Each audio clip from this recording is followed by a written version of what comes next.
Semangat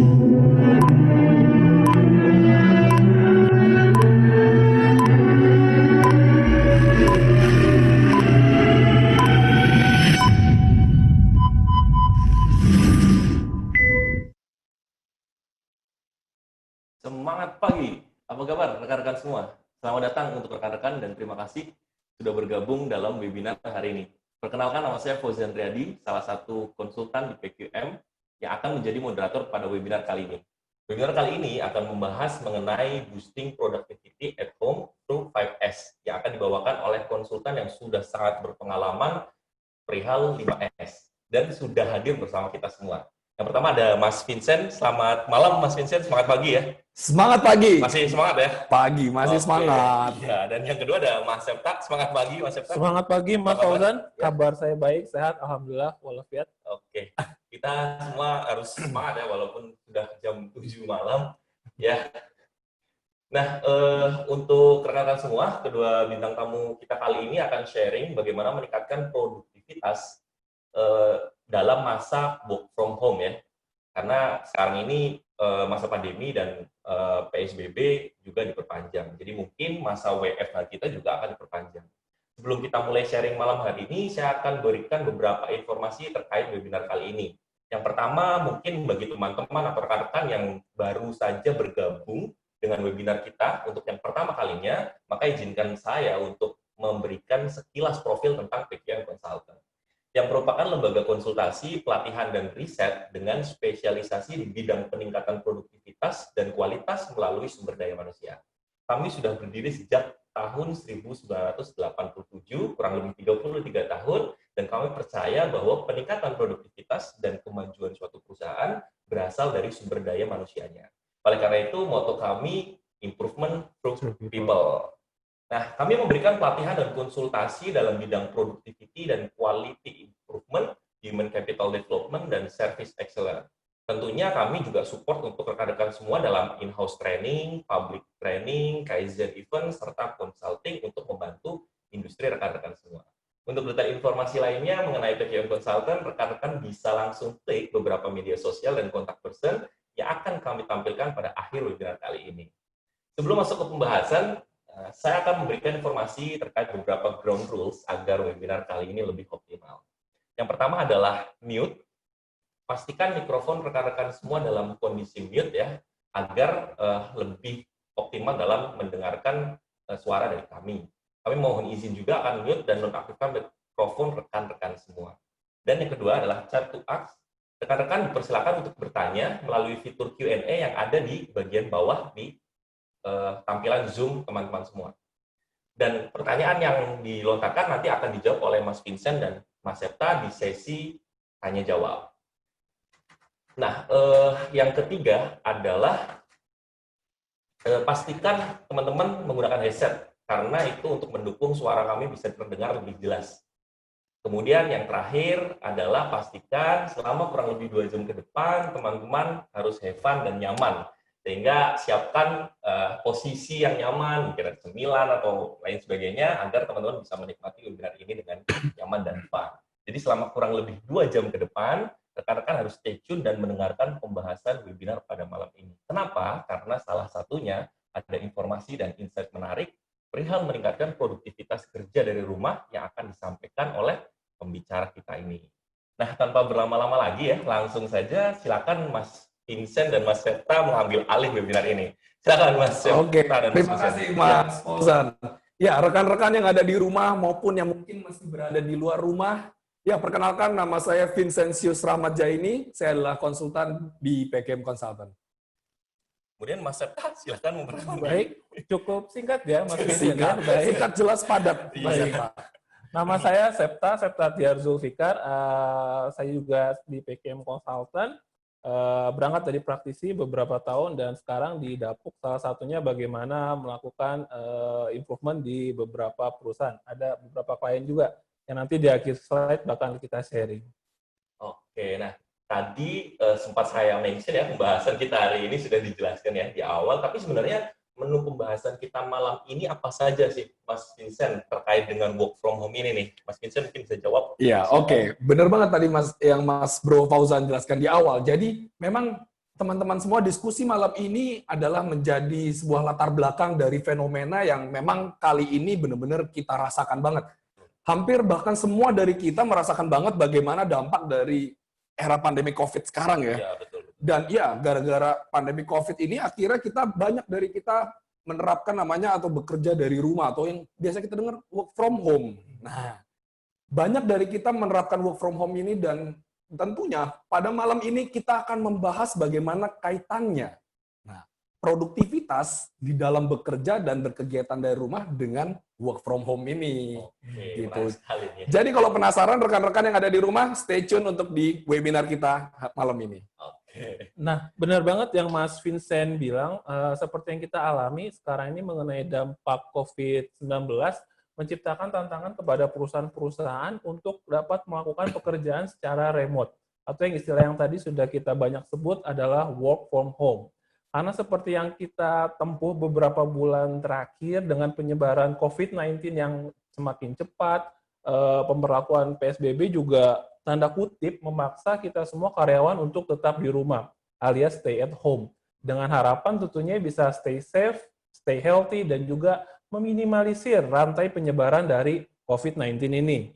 Nah, oleh karenanya, kini banyak sekali karyawan yang memang menerapkan work from home. Jadi sekarang rasanya the way of work is changing. Tidak semua pekerjaan dilakoni dari jam 8 hingga jam 5 setiap harinya.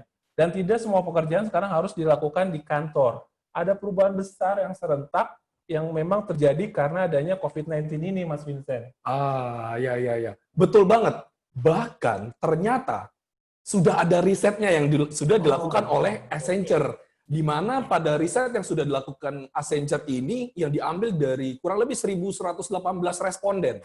Nah, di mana 1.118 responden ini memang sudah melalui atau menjalankan namanya work from home. Mungkin ada yang setiap hari sudah work from home sebanyak 100%, atau mungkin 50-50, yang biasanya seminggu sekali masuk, selang-seling, atau 2 minggu sekali. Nah, disinilah yang sebenarnya mereka dari data ini, 30% dari responden ini ternyata mereka ingin menerapkan work from home ini bahkan ditambah sampai akhirnya mungkin nanti setelah pandemik ini berakhir mereka ingin menambahkan namanya porsi work from home ini sampai seterusnya. Oh gitu ya. Jadi Bahkan, 30%-nya itu justru menginginkan work from home-nya berlanjut setelah pandemi juga gitu. Iya, ingin berlanjut lagi. Mungkin bisa jadi karena udah banyak kali ya pekerjaan-pekerjaan di saat sekarang ini yang sudah mulai bisa dibawa ke rumah atau dikerjakan dari rumah. Ternyata bisa dikerjakan Iya, di rumah. dan akhirnya memang 30% dari responden ini memang merasa, oh karena pekerjaan sudah bisa dibawa ke rumah, kenapa enggak diterapkan seterusnya? Tidak hanya pada saat pandemi COVID ini, tapi setelah atau post pandemi COVID ini juga diteruskan. Oke. Senada nih Mas Vincent. Jadi menariknya, ada artikel menarik yang memang saya baca beberapa hari lalu dari New York Times yang tertera di layar rekan-rekan bahwa ternyata yang memang perusahaan menerapkan work from home memiliki tingkat produktivitas yang tetap, tidak menurun, bahkan meningkat. Dari artikel yang saya baca tersebut. Beberapa waktu, salah satunya disebut beberapa waktu yang memang dialokasikan dalam perjalanan ke kantor, entah naik komuter ataupun di jalan tol, ngobrol ngalur ngidur dengan rekan kantor, bahkan santai di kantin kantor, bisa kita hemat dan alokasikan langsung bekerja di rumah. Terlebih jika memang mungkin di rumahnya distraction-nya sedikit, seperti tidak ada anak kecil yang harus dijaga, maka dia akan lebih fokus lagi. Nah, tapi ternyata ada masalah lain nih yang timbul bagi sebagian orang yang memang menerapkan work from home ini. Mengingat pada dasarnya fenomena WFH ini merupakan hal yang relatif baru nih teman-teman, sehingga belum banyak data juga yang memang menunjukkan apakah kerja jarak jauh dapat meningkatkan ataupun mengurangi stres dalam melakoni pekerjaan harian kita.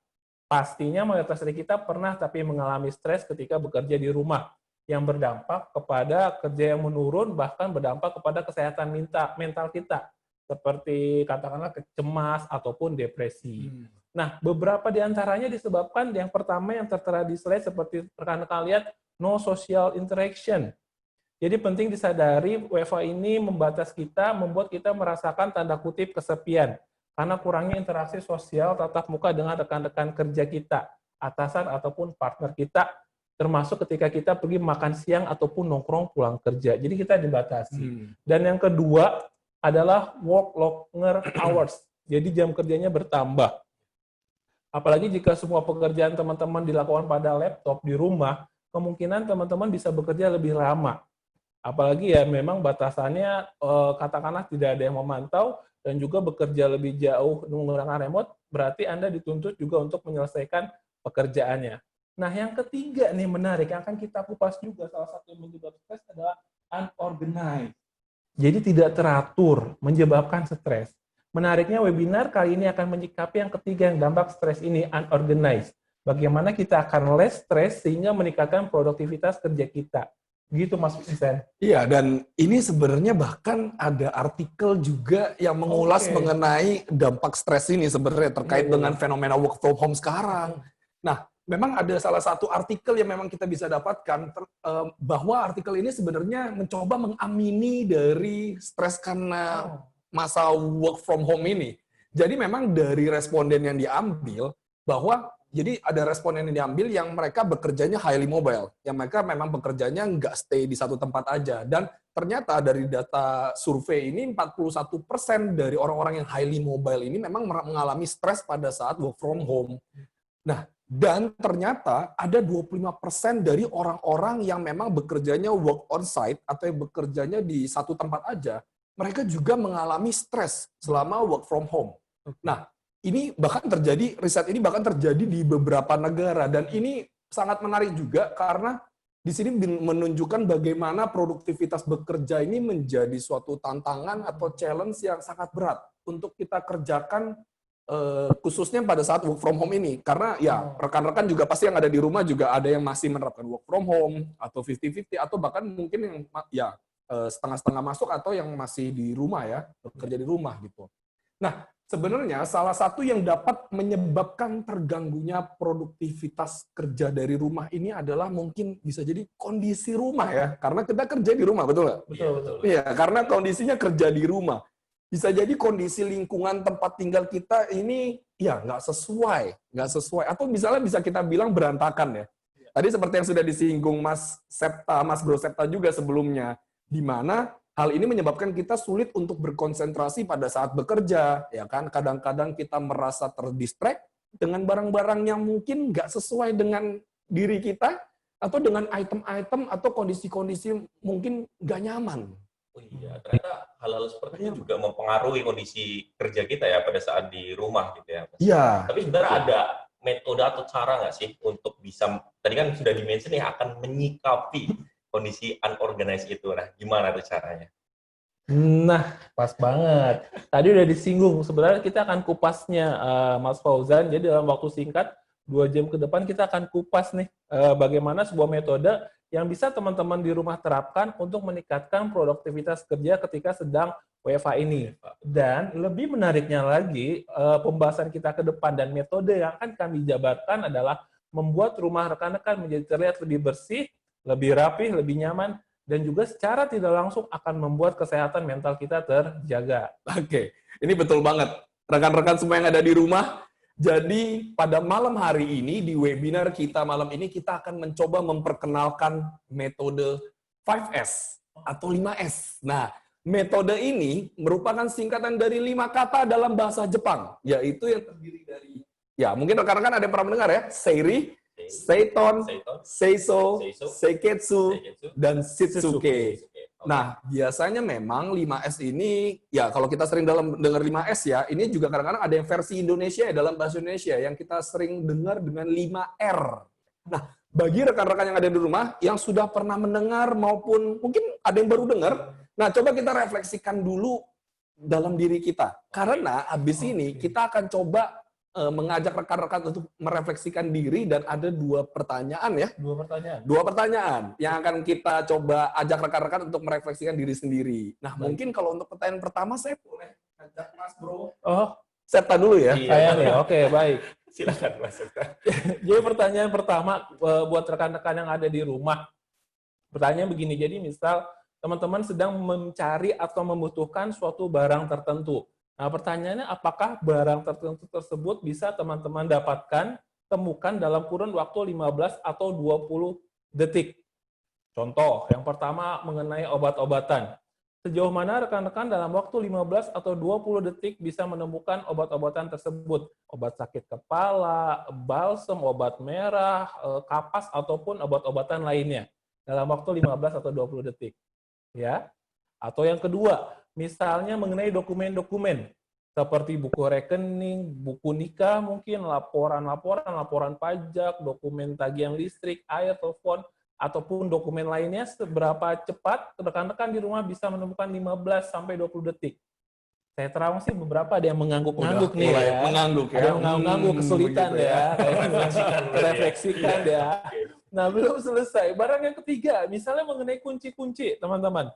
Di rumah, seberapa cepat menemukan kunci-kunci. Seperti kunci koper, kunci brankas, kunci lemari, atau bahkan kunci cadangan rumah atau mobil rekan-rekan semua. Dalam waktu 15 atau 20 detik.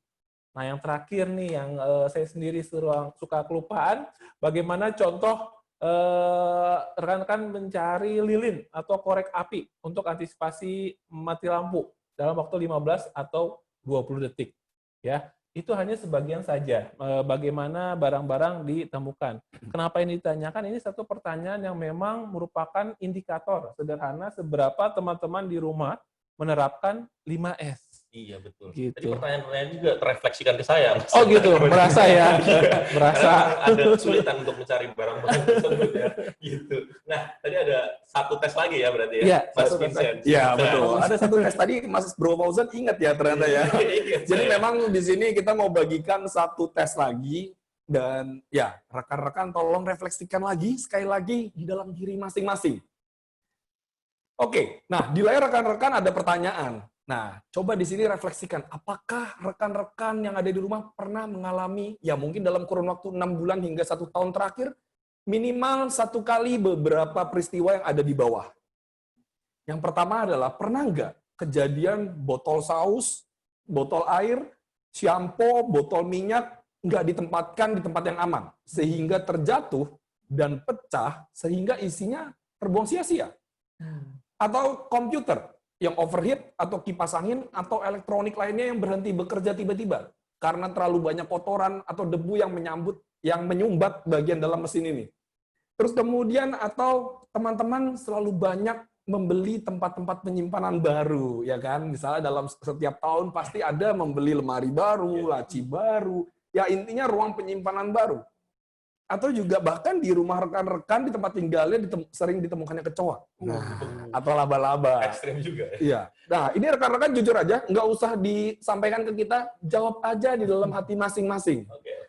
Dan kalau rekan-rekan coba menghayati 4 contoh yang ada di depan ini sebenarnya indikator dari kurangnya penerapan 5S di rumah atau tempat tinggal rekan-rekan. Seperti itu. Nah, tapi untuk info saja, seperti yang dijabarkan sebelumnya, ada beberapa istilah atau penamaan dari 5S ini. Nah, ini sedikit overview aja nih, Mas Bro Fauzan dan Mas Bro Septa, untuk rekan-rekan yang ada di rumah, saya boleh sharing sedikit ya? Boleh. Jadi untuk 5S ini, kalau tadi kita bicara 5S kepanjangannya kan ada Seri, Seiton, Seiso, Seiketsu, dan Shitsuke. Nah, tapi di dalam bahasa Indonesianya yang tadi kita kenal dengan 5R, ternyata kepanjangannya adalah ringkas, rapi, resik, rawat, dan rajin. Dan dalam bahasa Indonesia, ya kita kalau mungkin rekan-rekan yang ada di rumah, mungkin Pak, saya nggak pernah mendengarkan 5R atau 5S, tapi adanya 5P. Nah, 5P ini juga sebenarnya memang beberapa tempat menggunakan istilah 5P. Ada pemilahan, penataan, pembersihan, pemantapan, dan juga pembiasaan. Nah, bagaimana? Itu tadi udah bahasa Indonesia, bahasa Jepang, nah pastinya ya bahasa Inggrisnya juga ada ternyata. Ya, lengkap, ya. 5S. Okay. 5S ini juga di dalam bahasa Inggris juga terdiri dari sort, set in order, shine, standardize, and sustain. Dan itulah pengenalan dari beberapa istilah dalam 5S, rekan-rekan yang ada di rumah. Nah, tapi supaya lebih gampang nih memahaminya nih. Iya nih. Sebenarnya kita punya video. Oh, ada videonya. Kita punya video terkait dengan implementasi 5R ini. Dan di dalamnya ada beberapa tips yang coba kita akan sharing. Mungkin saya akan puterin ya, di sini rekan-rekan ya. Saya akan puterin, gimana Mas Bro Fauzan? Boleh, silakan diputar. Boleh, coba kita akan putar dulu ya. Sebentar. Tahan dulu. Jadi saya jelaskan dulu pada dasarnya. Iya, semangat sekali. Oh, oke. Jadi ada penjelasannya dulu ya.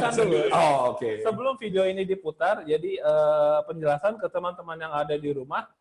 Beberapa hari lalu kami memang membuat video ini berdasarkan kisah nyata. Ya. Jadi based on true story, betul, Mas Fauzan. Sebelumnya jadi saya sudah diceritakan oleh Mas Vincent bahwa beliau memiliki teman namanya Mas Theo. Mas Theo ini ingin sekali belajar banyak mengenai 5S. Mas Theo ini kesulitan dalam melakukan penataan kamarnya yang berantakan. Sehingga semasa WFH ini pun Mas Theo kesulitan untuk bekerja, bahkan terkadang merasa sumpek dalam area kamarnya. Ketika video ini diambil, Mas Theo sama sekali tidak tahu bahwa kami akan datang. Surprise. Dan kondisi yang ada di kamar Mas Theo merupakan kondisi real, tanpa settingan yang memang tidak dipersiapkan sebelumnya. Jadi penjelasan awalnya seperti itu. Oke. Sekarang baru bisa kita buka. Oke. Terima kasih Mas Bro Septa. Oke, good idea nih. Berarti setelah mendengarkan penjelasan dari Mas Bro Septa, kita akan coba putarkan video bagaimana kondisi di dalam tempat kediaman dari Mas Theo ini. Oke, siap. Langsung saja kita play videonya.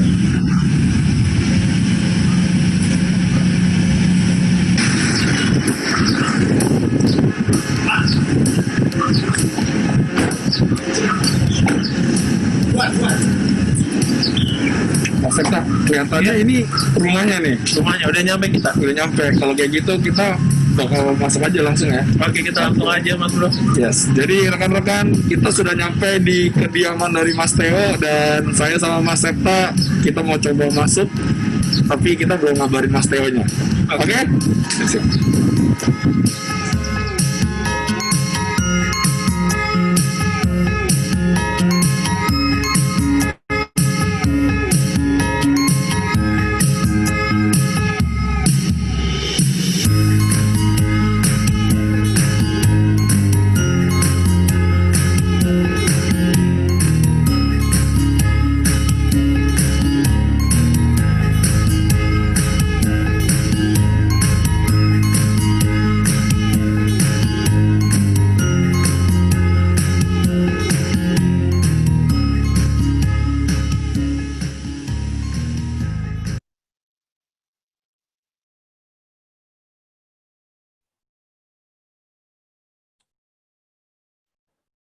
Nah, teman-teman, itu tadi cuplikan dari kondisi kediaman rekan kita, Mas Theo, sebelum 5R diterapkan di kediamannya. Nah, bisa teman-teman terlihat tuh Mas Fauzan juga, pada dasarnya space untuk tidur pun, uang untuk tidur pun sulit. Karena kamarnya yang memang katakanlah berantakan dan banyak barang-barang yang tidak berada pada tempatnya. Nah, pada hari itu, satu hari dari pagi hingga sore, kami coba menerapkan 5R, saya, Mas Vincent, dan Mas Theo pada saat itu. Ya, benar banget rekan-rekan dan Mas Bro Fauzan. Jadi memang kita di sana coba untuk mulai menerapkan 5R ini ya. Tapi kalau sebelum kita bicara lebih lanjut, sebenarnya kalau teman-teman ingat yang ada di rumah, 5R ini langkah pertamanya sebenarnya harus apa sih? Mungkin Mas Bro Fauzan boleh nebak tadi 5R? Ringkas dong. Ringkas. Iya, benar banget. Jadi memang langkah pertama adalah ringkas.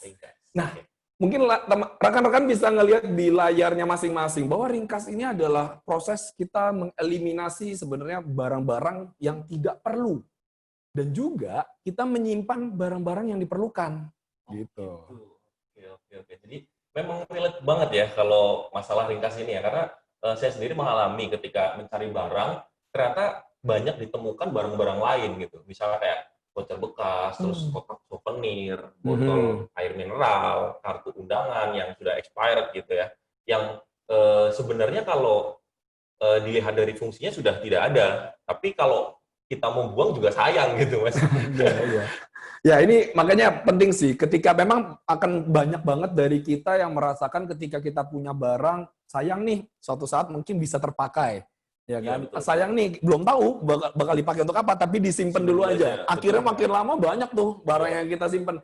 Nah, memang makanya di sini ada satu pola pikir yang memang kita perlu pahamin bersama. Pola pikir dalam menerapkan tahapan ringkas ini sebenarnya. Nah, sebenarnya tahapan untuk implementasi 5R ya.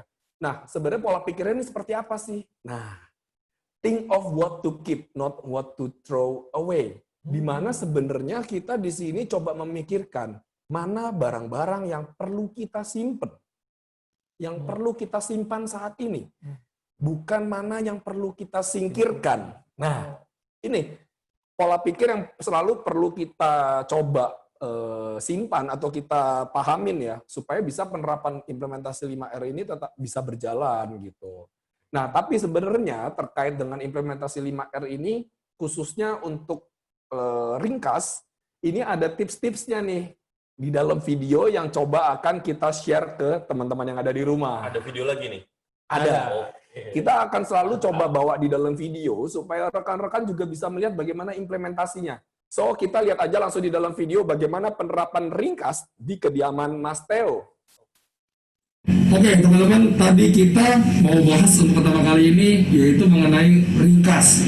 Dan dari seluruh kamar Mas Theo, kita langsung tertuju pada satu area, yaitu di area TV, ya Mas Theo ya? Yes. Area laci dan area kulkas. Jadi teman-teman bisa lihat kondisinya kayak gimana, dan ya kalau misalnya kita mau meringkas, sebenarnya kita coba menerapkan dan memilah-milah mana sih barang-barang yang sebenarnya diperlukan dan juga yang nggak diperlukan. Dan tapi sebenarnya satu lagi nih, ada tipsnya juga. Jadi sebenarnya kita juga pengen melihat kira-kira kalau barang-barang yang diperlukan ini adalah barang-barang yang sering nggak sih digunakan, sering dipakai atau enggak sih, bagaimana dengan frekuensinya. Nah, kita coba lihat ya. Kita coba lihat barang-barangnya Mas Theo. Ada apa aja nih Mas Bro Vincent kira-kira? Wow, oke. Di sini banyak tutup botol bekas, bayangin, tutup botol bekas. Ini dipakai nggak Mas Theo? Enggak. Ini nggak dipakai kan? Ini bekas dari tukang Oke. Kita buang. Buang. Kita lihat lagi. Ini kartu koleksi semua nih. Iya. Kartu koleksi semua. Ini apa Mas Theo? Itu katalog mainan. Katalog. Jadi ada beberapa buah katalog. Iya. Digunakan? Enggak. Oke. Berarti Berarti ini nggak perlu dong Mas Theo sebenarnya kalau disimpan. Iya, kalau nggak diperluin kayak gini, kita buang. buang. Ada lagi Mas Bro? Ini banyak lemari nih, kita coba buka lemarinya ya. Wah. Oh my god, parah banget. Plastik. Ini ada buku. Terakhir mengenai ringkas memang tahapan awal yang paling sulit. Jadi ini perlukan si pemilik barang harus tahu yang mana yang diperlukan, mana yang enggak, dan juga kita klasifikasikan dulu karena nyampur. Ada alat tulis, ada makanan, ada hobi, ada tools juga elektronik, kita pisahkan juga, habis itu kita lebih mudah. Nah Mas Bro Theo, mau kita rapikan ringkas dulu buat yang pertama ini, nggak apa-apa ya? Nggak apa-apa ya? Oke, kita ringkas nih teman-teman, hasil seperti apa? Yes.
Ya, rekan-rekan tadi udah ngelihat ya bagaimana video yang sudah rekan-rekan tonton tadi.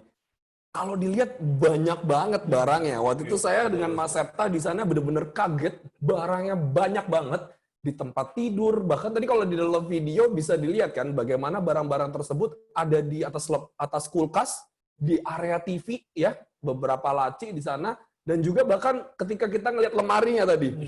Benar-benar lemarinya barangnya banyak, campur aduk, ya kan? Nah, tapi kalau misalnya ngelihat tadi di dalam video ada beberapa tips tadi, beberapa tips and trick yang rekan-rekan bisa gunakan memang untuk implementasinya seperti apa.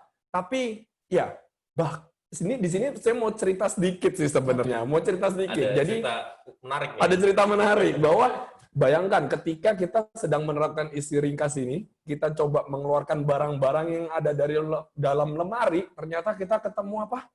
Kita ketemu seekor kecoa. Cukup ekstrim. Ada kecoa di dalam lemari. Saya nggak tahu kecoanya ini udah berapa tahun ada di dalam lemari itu. Nggak tahu.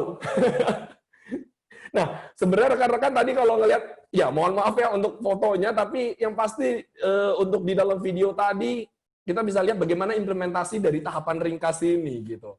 Dan kita bisa lihat ada beberapa poin penting tadi mungkin kalau rekan-rekan lihat di dalam video. Penerapan ringkas ini apa sih yang harusnya kita lakukan?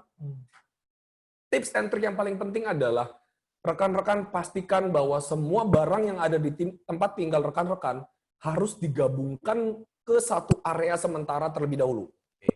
Semua barang. Baik tadi kalau di lemari, di meja, di kasur, di setiap sudut ruangan harus digabungin dulu barang-barangnya menjadi satu. Itu dulu. Kemudian yang kedua adalah kita perlu memilih barang yang diperlukan maupun yang tidak diperlukan. Itu. Dan yang paling penting adalah ketiga. Ketika kita memilah barang, kita perlu memilah barang-barang yang sejenis terlebih dahulu. Nah, itu sebenarnya tips and trick yang penting banget dalam penerapan ringkas ini. Oke. Nah, tentunya di sini mungkin saya akan melanjutkan bahwa di dalam penerapan ringkas ini sebenarnya ada sedikit quote bagus yang buat rekan-rekan semua. Ya, quote ini pernah disampaikan oleh seorang Jepang, orang yang asal Jepang yang kita kenal dengan Marie Kondo. Mungkin rekan-rekan ada yang sudah tahu, atau mungkin kalau belum tahu nanti habis ini bisa cek. Langsung googling aja. Bisa langsung googling. Jadi Marie Kondo ini adalah memang organizing konsultan. Organizing konsultan memang asal Jepang. Dan dia mengatakan bahwa keep only those things that speak to your heart. Then take the plunge and discard all the rest. Artinya, barengan kita ya. Jadi artinya apa sih? Iya, artinya adalah ketika kita melihat suatu barang, ketika kita memilah-milah suatu barang, kita perlu melihat juga barang tersebut. Apakah barang-barang tersebut memberikan energi yang besar buat kita? Ini penting, energi yang besar. Tentunya dengan energi barang-barang tersebut yang sudah memberikan energi besar buat kita, ini harapannya juga akhirnya kita yang ada di tempat itu akhirnya menjadi tidak frustasi, tidak mudah frustasi, tidak mudah stres, dan juga paling penting adalah memudahkan untuk tahapan R berikutnya. R berikutnya apa nih? Nah, berikutnya. Kalau ngomongin R berikutnya, boleh dong. Habis ini Mas Septa bantuin saya. R berikutnya apa? Nah, R berikutnya, tahapan selanjutnya ialah rapi. Nah, sudah muncul tuh di layar rekan-rekan. Rapi alias Seiton alias set in order. Jadi setelah kita lakukan meringkas, tahap pertama tadi, kita lakukan proses untuk mengatur semua barang. Dengan target di mana barang tersebut agar mudah untuk ditemukan ataupun mudah untuk digunakan. Dan juga bagaimana memastikan bahwa semua barang itu dalam rumah sedekat mungkin posisinya dalam jangkauan kita. Kenapa? Sehingga tidak membuang-buang waktu dalam mengambil ataupun menyimpan barang. Nah, betul banget sih, Mas. Kadang kita itu bingung ya menempatkannya itu di mana dan mengumpulkan barang yang diperlukan ke dalam satu wadah. Jadi kita sudah kumpulkan barangnya, kita sudah pilah mana yang kita butuhkan, tapi kita juga bingung nih penempatannya. Habis itu dicemplungin dalam satu wadah gitu ya. Lama-lama balik lagi kan ke kondisi sebelumnya. Akhirnya muncul masalah baru itu kelihatannya. Nah, jadi ujung-ujungnya bahkan menimbulkan masalah baru. Nah, untuk prakteknya di dalam rumah, pastikan bahwa teman-teman di rumah itu menyiapkan tempat untuk semua barang yang ada, ya. Menyiapkan tempat untuk semua barang yang ada dan pastikan semua barang itu ada pada tempatnya masing-masing. Oke, hal yang berbeda. Tentunya ini dapat mempersingkat waktu kita untuk mencari barang tersebut dan juga mengurangi stres kita. Di mana ujung-ujungnya tentunya ini akan meningkatkan produktivitas kita dalam bekerja di rumah. Bicara video yang tadi diputar, bagaimana contoh penerapannya di lokasi kamar Mas Theo akan terlihat dari alat tulis yang digunakan oleh Mas Theo. Jadi Mas Theo ini seniman, beliau suka menggambar, suka melukis, banyak sekali alat tulis dan juga chat di kamarnya. Nah, itu kita coba rapikan dulu yang berserakan dari kategori alat tulis tersebut. Lalu kami juga merapikan beberapa dokumen di kamar Mas Theo, kita tempatkan di satu tempat khusus dokumen-dokumen, ya. Tidak berlama-lama, kita simak dulu aja videonya. Ada video lagi? Ada, lengkap. Oke. Bagaimana penerapan rapi di kediaman Mas Theo. Silakan. Sekarang saat ini juga udah mau mulai untuk masuk ke tahap yang berikutnya, yaitu rapi. Di mana di tahapan rapi ini kita mulai menempatkan barang-barang seperti contohnya yang ada di atas laci. Kita menempatkan barang-barang, nanti kita lihat berdasarkan dari frekuensi penggunaannya dan seberapa sering nanti dia akan pakai barang-barang tersebut.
Nah, barusan dari proses tahapan rapi di kediaman Mas Theo. Terlihat ada beberapa tips kan ya teman-teman, tapi kalau saya boleh nambahkan, yang pertama bersihkan barang dan juga area penempatannya. Jadi ketika kita sudah meringkas dari yang pertama dan juga ingin mencari rumah untuk barang-barang yang ada di kediaman kita, pastikan prosesnya itu juga ada proses pembersihannya. Kita bersihkan barang tersebut ataupun area yang akan kita simpan. Yang ditempatkan. Betul. Yang tempatkan. Yang kedua, tempatkan barang sesuai jenis dan ukurannya, besar kecilnya. Jenisnya ataupun kategorinya misalnya disamakan. Kayak Mas Theo, alat tulis kumpul dengan alat tulis. Atau kunci-kunci yang digunakan setiap hari, kumpul dengan teman-teman kunci-kuncinya.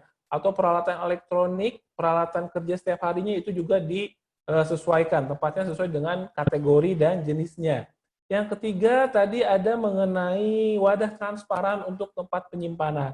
Ini tips juga, usahakan kontainer ataupun box, tempat penyimpanan yang ada di rumah teman-teman, itu transparan. Kenapa? Memudahkan kita secara visual untuk melihat isi dari dalam kontainer tersebut. Sehingga mereduce waktu kita untuk mencari barang yang akan kita butuhkan. Tenaga ya, jadi kita nggak perlu lagi untuk ngecek satu masing-masing box, tapi kita langsung bisa identifikasi apa yang ada di dalam box. Yes, ya. betul.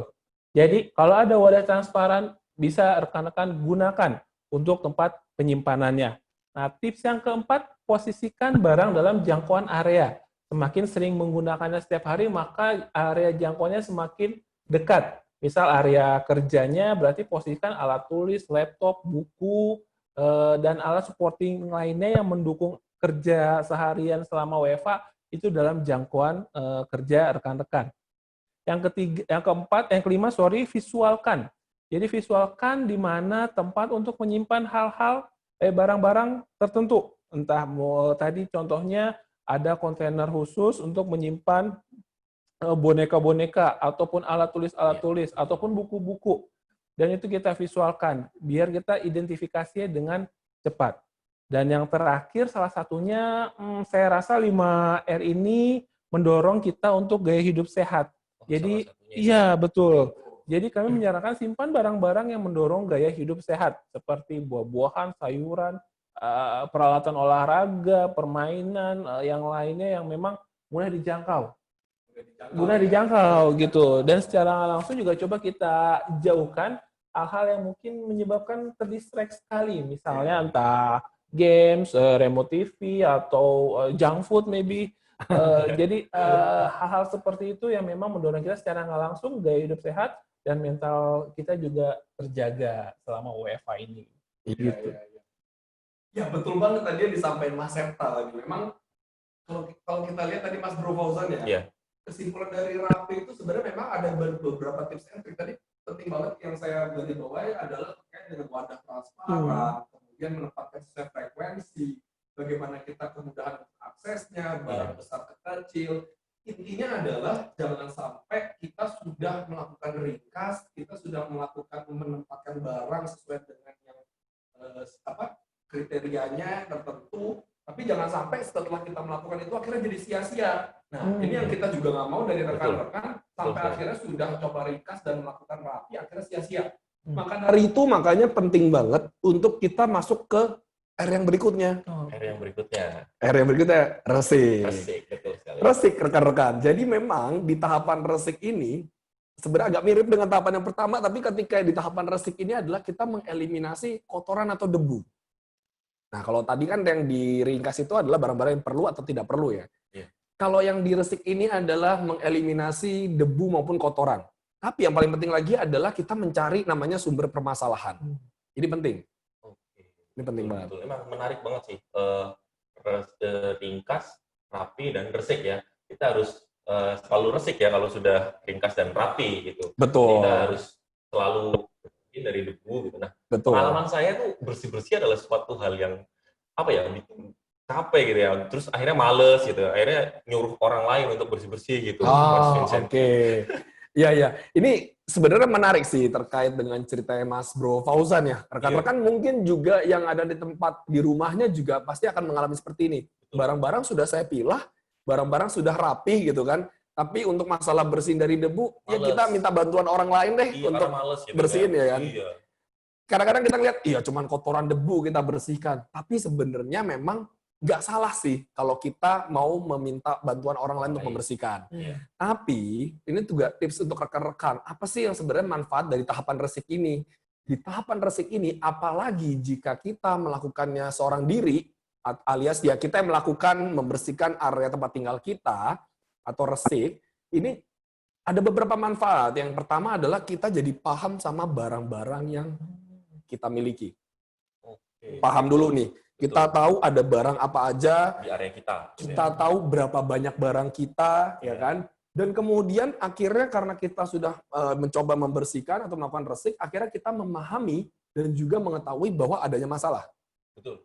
Ya, barang-barangnya misalnya ada yang hilang, Iya. kita hilang. jadi tahu. Atau bahkan kita bisa menemukan sesuatu yang sebelumnya kita nggak tahu ternyata ada. Iya, Permasalahan ini. ternyata ada barang yang sebelumnya kita cari-cari, ternyata akhirnya ketemu di situ. Gitu. Itu bisa juga, itu bisa Iya. juga. Atau barang-barang kita misalnya ada yang penyok atau ada yang ada yang kurang dan segala macam. Akhirnya kita bisa memahami dan tahu ada masalah di sana. Nah, tapi kemudian yang ketiga adalah kita juga akhirnya bisa mengenali sumber masalahnya. Iya, betul banget. Sumber masalah ini kita bisa lihat. Nah, makanya dari sini mengenai tahapan resik ini, jadi saya ingin mengajak rekan-rekan sekali lagi, kita akan puterin video Oke. bagaimana implementasi dari tahapan resik ini di tempat kediaman Mas Theo.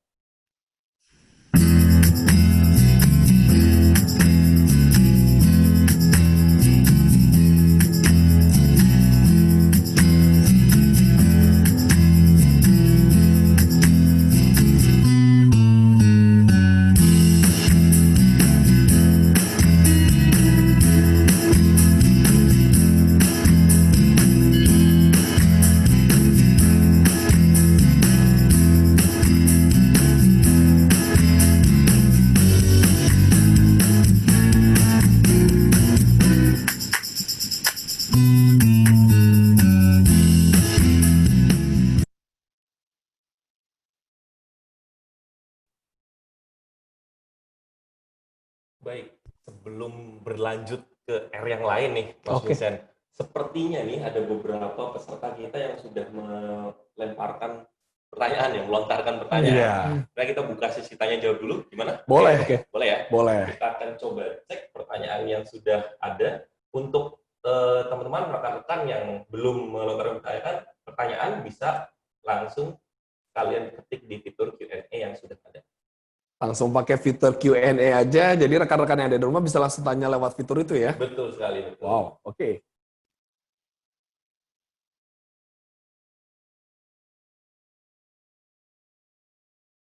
Oke, ada pertanyaan. Ini entah pertanyaan atau pernyataan ya dari Pak John Henry ya. Kalau sudah ada istri mungkin bisa menerapkan 5S ya Pak ya. Mungkin karena Oh. Mas Teo masih sendiri kali ya. Tapi sebenarnya untuk melakukan 5S sendiri butuh bantuan orang atau kita sebenarnya bisa melakukan sendiri Mas Vincent atau Mas Septa dari pengalaman mungkin atau tips-tipsnya gimana? Ya, kalau kita bicara mengenai pengalaman terkait dengan ini, mungkin Mas Septa akan menjadi, ya, akan menjadi narasumber yang lebih tepat sebenarnya. Bagaimana Mas Septa? Ada perbedaan kah? Dulu masih sendiri, 5R-nya seperti apa setelah ada istri? Tadi boleh namanya siapa? Pak John Henry. Pak John Henry. Pak John Henry. Mudah-mudahan ini bisa benar bisa salah. Pak John Henry juga salah satu rekan kita, klien kita di Palembang sana. Apa kabar Palembang? Jadi mudah-mudahan beliau, Pak John Henry, kalau salah saya mohon maaf. Jadi beliau bilang pada dasarnya kalau ada istri mungkin bisa menerapkan 5S-nya. Pengalaman Oke. Mas Septa sendiri gimana nih? Jujur nih, pengalaman jujurnya ya. Gitu. Menjadi inspirasi buat teman-teman gitu kan. Jadi kalau masih sendiri susah 5S-nya berarti cari istri gitu. Nah, pada dasarnya susah ketika kita menggerakkan seseorang untuk melakukan 5S, menerapkan 5S di area kerja kita. Termasuk istri sendiri, orang tua, ataupun mertua.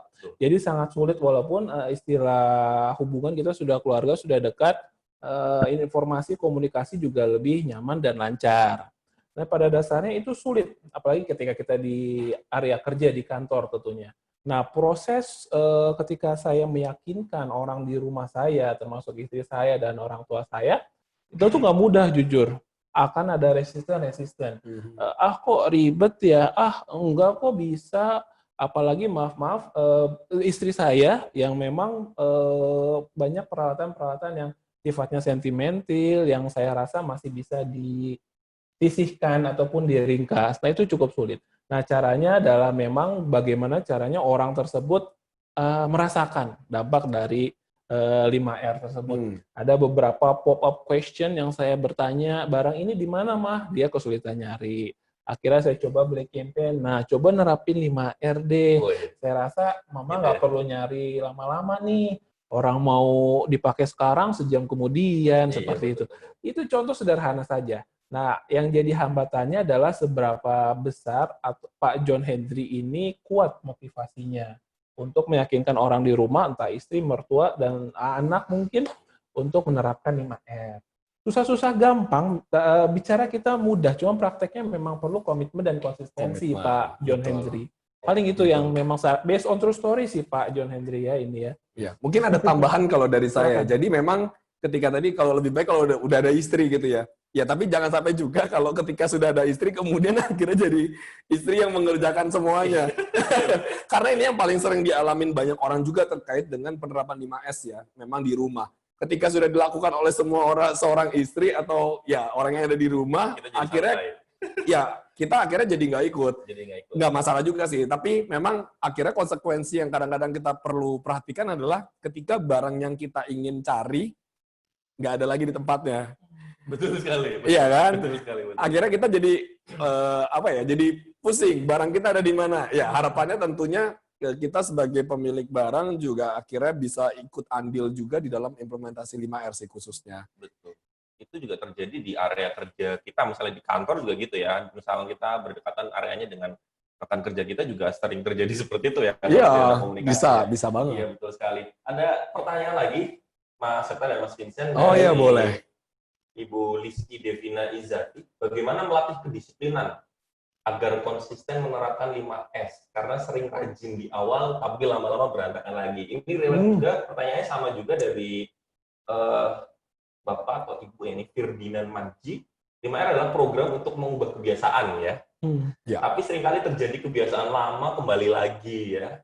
Mohon tips bagaimana agar kebiasaan baru tersebut dapat berjalan secara konsisten. Sambil ditambah sedikit seberapa rutin membersipkan sudut-sudut sempit nih. Karena yang bikin males itu kan sudut-sudut sempit. Oke, ya. Mungkin bagaimana cara seperti apa menjadi lebih konsisten ya untuk itu ya. Mungkin tadi maaf dari Ibu Liski Devina. Ibu Liski. Iya. Ibu Liski. Oke, halo Bu Liski. Ya, Bu Liski. Jadi memang bagaimana kita bisa menerapkan penerapan 5R ini menjadi konsisten. Yang sebenarnya akan ada tips and trick sebenarnya nanti di akhir. Cuman mungkin saya akan spoiler dulu ya. Jadi memang bagaimana ketika kita bisa menerapkan 5R ini di rumah secara konsisten, yang paling pertama adalah kita membayangkan. Ini tips and trick sebenarnya yang terakhir loh. Kita membayangkan terlebih dahulu. Ada yang tanya ternyata. Iya, kita spoiler. Spoiler aja. Membayangkan kondisi ideal tempat tinggal yang kita inginkan. Itu dulu. Apakah kita punya mimpi atau punya bayangan kondisi tempat idealnya tempat tinggal kita seperti apa?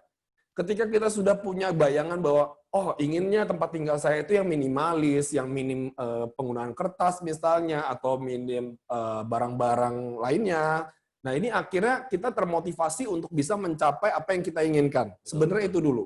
Iya.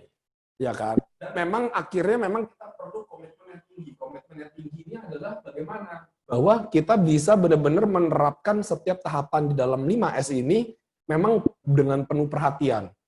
Seperti tadi mungkin ada beberapa tips and trick yang sudah kita berikan sebelumnya terkait dengan ringkas, rapi, dan resik. Ini bisa menjadi benar-benar perhatian di setiap langkahnya. Karena ketika ada satu tahapan ini miss, akhirnya memang nanti pada saat sudah menerapkan semuanya, pasti ada kemungkinan kita akhirnya kembali lagi seperti sebelum penerapan 5S. Iya. Seperti itu. Mungkin ada yang ditambahkan lagi mungkin dari Mas Teta? Ada tambahan? Iya, menariknya dari yang Marie Kondo saya kutip, bagaimana mindset kita dilakukan secara bertahap, mulai dari hal yang sederhana. Betul. Saya kutip di bukunya ada 5 item yang memang kita lakukan secara bertahap. Dari yang pertama baju, yang kedua buku, yang ketiga kertas, yang keempat itu miscellaneous item, dan yang kelima adalah sentimental items. Jadi barang-barang yang bernilai sentimental bagi dia. Misalnya apa? Misalnya foto dari foto. mantan. Foto dari mantan. Foto dari mantan harus. Misalnya Oke. sifat-sifat yang memang itu nyentuh ke hatinya gitu. Iya. Nah, ini yang paling sulit yang kelima. Tapi memang sangat disarankan step by step dari yang pertama dulu. Bagaimana dia memilah dari bajunya, step by step. Lalu buku-buku, ini bicara area kerja di rumah. Kertasnya, bagaimana dia entah itu scanning, tapi hati-hati juga mengenai scan trap. Ada juga di bukunya, dan juga mengenai miscellaneous item atau komono, dan terakhir mengenai sentimental item tadi. Iya, hati-hati. Dan sangat disarankan memang bertahap, berjenjang. Karena itu secara nggak langsung akan memupuk mindset kita dan juga force kita untuk menerapkan 5R. Kalau konyong-konyong langsung, oke, saya akan langsung menghilangkan barang sentimental. Tidak salah, cuman khawatirnya adalah step forward-nya kurang kuat. Ya, jadi harus step by step. Betul, step by step-nya ya. Yes. Karena mungkin asumsi saya 5R ini tidak hanya langkah saja ya, tapi diikuti menjadi sebuah sikap gitu ya, bahwa kita harus tetap ringkas, tetap rapi, tetap tentunya kita komit. gitu. Betul. Betul. Nah, masih ada pertanyaan sebenarnya, tapi kita tahan dulu aja kali ya. Baik. Nanti akan ada sesi pertanyaan yang kedua. Baik. Lanjut dulu nih ke R yang selanjutnya. Tadi sudah Mas Vincent. Oke. Sekarang saya Sekarang gitu gantian. Gantian ya kalau gitu. Terima kasih. Gantian. Terima kasih. R yang selanjutnya adalah mengenai rawat. Bagaimana rawat ini sebetulnya kata kuncinya standarisasi, menciptakan standar bagaimana kita memaintain items yang ada di rumah kita atau area kerja kita, entah menggunakan warna atau identitas lainnya. Jadi secara visual bisa kita dapat dengan cepat juga gitu kalau memang yang proses rawat ini. Nah, memang nyarinya kesulitan nih. Saya nggak tahu deh, mungkin Mas Fauzan pernah ngalamin ketika nyari barang di lemari kesulitan untuk isinya apa seperti itu. Betul. Saya tes dulu nih. Betul. Jadi Pernah? sudah melaksanakan rapi gitu ya. Terus sudah stick gitu. Tapi masih ada kondisi di mana saya udah menyimpan barang, tapi karena tidak terstandarisasi gitu ya, tidak ada labeling dan lain sebagainya, saya tetap harus buka-buka laci dulu nih, nggak nemu-nemu. Oh, banyak berarti lacinya ya. Banyak kan setiap bulan beli lemari itu. Oke. Gitu. Itu seperti apa nih Nah, kondisi-kondisi Terima seperti kasih. itu? Nah, jadi yang kejadian Mas Fauzan, mungkin juga rekan-rekan yang di rumah yang lainnya, ketika kondisi tersebut ditinjau kembali dari R pertamanya sampai R ketiganya itu sudah dilakukan dengan baik atau belum. Ketika masih ada kebingungan, loh kok masih banyak, coba introspeksi mungkin belum maksimal. Nah, kata kunci lagi mengenai 5R adalah kita lakukan secara sistematis. Dari R pertama sampai R ke-5, kita tidak bisa langsung loncat. Makanya harus sistematis, step by step dari mulai ringkas. Dan yang kedua, saya coba mengingat lagi rekan-rekan pertanyaan yang ada 2 tadi, bagaimana menemukan barang 10 sampai 20 detik. Ya. Nah, implementasi rawat membantu kita untuk melakukan hal itu di rumah. Adanya standarisasi penyimpanan suatu barang di suatu tempat itu memudahkan kita.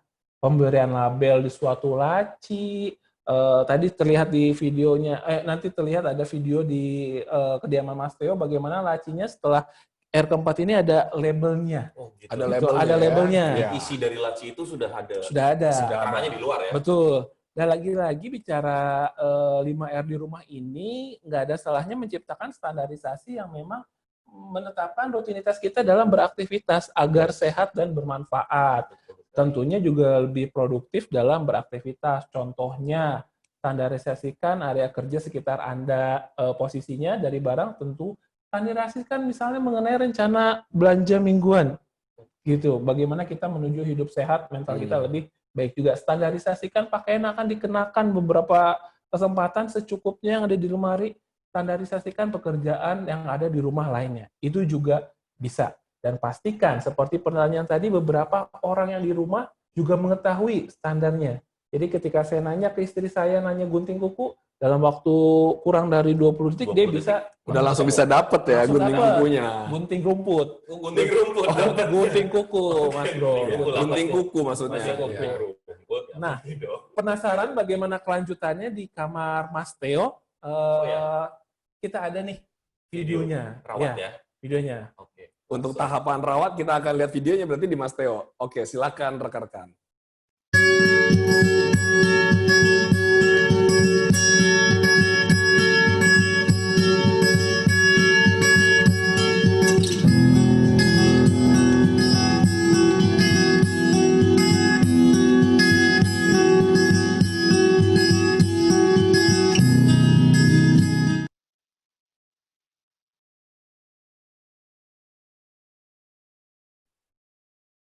Nah, itu video mengenai aplikasi dari rawat di kediaman Mas Theo, Mas Bro Fauzan. Tadi terlihat sekilas terakhir tuh yang tadinya kabinetnya juga tidak ada standarnya. Dan Satu kabinet tuh isinya apa? isinya macam-macam kan tadi. Tadinya video yang macam-macam. pertama. Iya, macam-macam. Ada tisu lah, alat tulis, pokoknya kok macam-macam.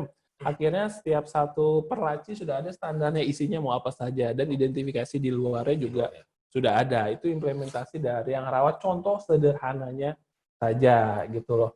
Nah, itu Iya. yang rawat tuh. Iya, tentunya benar banget ya. Tadi kalau misalnya saya ngelihat di dalam video dan rekan-rekan ngelihat di dalam video, ada label-labelnya, ini memang menarik karena memang kalau lacinya jumlahnya banyak, otomatis kita juga perlu cepat ya identifikasinya ya. Iya, betul. Apalagi kalau mungkin orang-orang yang ada di tempat tinggalnya nggak cuma sendirian. Ternyata punya anggota keluarga yang lainnya. Ini mungkin akan sangat-sangat membantu juga, apalagi kalau jumlah lacinya banyak gitu kan, supaya bisa mendapatkan barang lebih cepat, seperti itu. Nah, tapi sebenarnya tadi itu kan ngomongin rawat, sebenarnya ini penting banget. Ini penting banget terkait dengan 4R sebelumnya, tapi tahapan yang terakhir ini juga nggak kalah pentingnya. Ini terkait dengan tahapan bagaimana kita bisa mengelola semua tahapan dari ringkas, rapi, resik, dan rawat.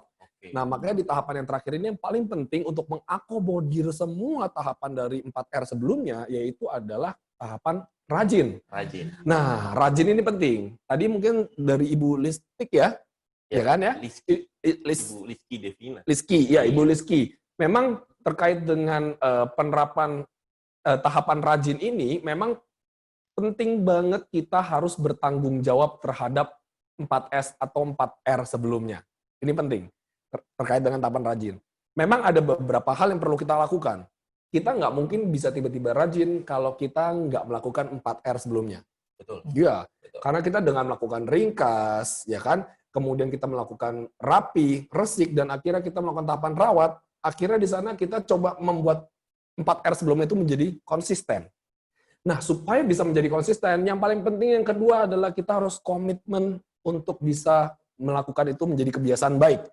Hidup teratur, hidup juga bersih, dan yang paling penting yang ketiga adalah kita selalu, nah ini, tadi yang sudah saya spoiler sebelumnya, membayangkan kondisi bagaimana tempat tinggal yang ideal.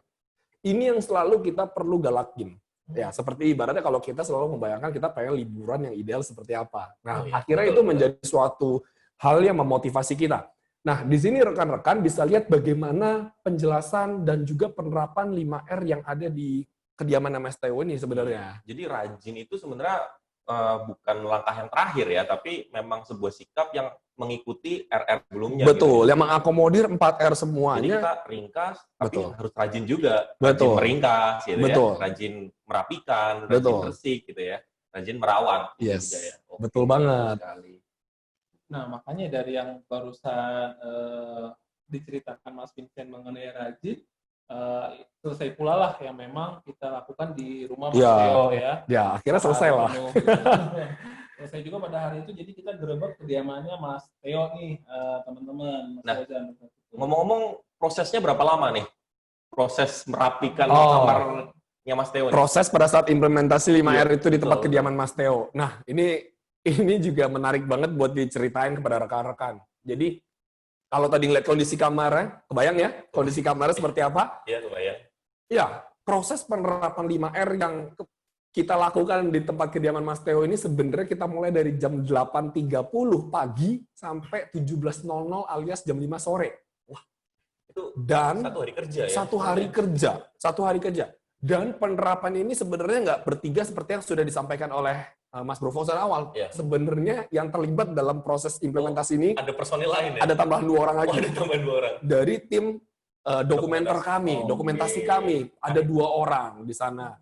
Nah, jadi total sebenarnya yang menerapkan implementasi 5R di tempat kediaman Mas Theo, seperti itu ukurannya, total berlima. Dengan kurun waktu segitu lama dari pagi sampai sore hari. Jadi kebayang kan? Jadi Nah, memang kalau initial cleaning itu ya cukup memakan banyak waktu 5 orang. dan manpower ya. 5 orang. Iya. Nah, mungkin di sini rekan-rekan mungkin penasaran kali ya daripada ngomong terus, mungkin rekan-rekan kita ajak untuk memutarkan video bagaimana video lagi ya? iya, bagaimana Satu video akhir lagi. dari implementasi Perjalanan ini ya? perjalanan ini. Implementasi 5S ya. Iya. Silakan diputar Mas. Keren, lu dari Theo dari tutup terus mau buka. Seperti tadi nih yang diceritain kalau Mas Theo ini sebenarnya suka banget sama game-game kartu asal dari Jepang, dan juga dia suka mengkoleksi game-game atau board game di kamarnya ini. Nah, tentunya board game dan kartu-kartu ini juga salah satu menjadi hobi dan kesenangan dari dia. Jadi kita lihat nanti gimana penempatan dan implementasi 5R untuk game-game Mas Theo. Jadi kalau teman-teman lihat gimana penempatan dari game-game ini, sebenarnya gamenya beragam banget. Bisa dilihat ada kartu-kartu Pokemon ya, kartu-kartu Pokemon, kemudian ada kartu lainnya, ada board game yang beragam macamnya, dan sampai ada bahkan Lego. Nah, tapi yang paling penting di sini adalah game-gamenya Mas Theo ini kita tempatkan memang berdasarkan frekuensi atau seberapa sering Mas Theo ini memainkan game ini. Mas Theo ini emang paling suka banget ya, Mas Theo ya. Main beli kartu Pokemon berapa lama sekali? Tiap rilis lah, Tiap rilis ya. Itu kira-kira berapa lama sekali itu Mas Theo beli? dulu 2 bulan sekali. 2 bulan sekali ya. Cuma kan belinya kalau ada duit ya, seminggu sekali, 2 minggu sekali lah. 2 minggu sampai seminggu sekali ya. 2 minggu sampai 1 minggu sekali, bayangin. Setiap seminggu sampai 2 minggu dia main. Jadi kita tempatkan kartu Pokemon ini memang ada di area yang paling gampang diakses. Jadi teman-teman bisa lihat kartu yang ada di belakang memang posisinya lebih tinggi. Di sini juga ada kartu-kartu Pokemon lainnya, karena memang kartu Pokemon ukurannya kecil, jadi memang kita tempatkan di level bawah sehingga Mas Theo bisa mengakses. Nah, bagaimana dengan game-game lainnya? Tentunya ada game kartu Pokemon lainnya yang mungkin lebih jarang Mas Theo pakai, dan kita tempatkan menggunakan transparan. Inilah pentingnya menggunakan box transparan supaya memang kita bisa lihat bagaimana akses, bagaimana isi dari masing-masing box. Begitu juga yang terjadi di sini.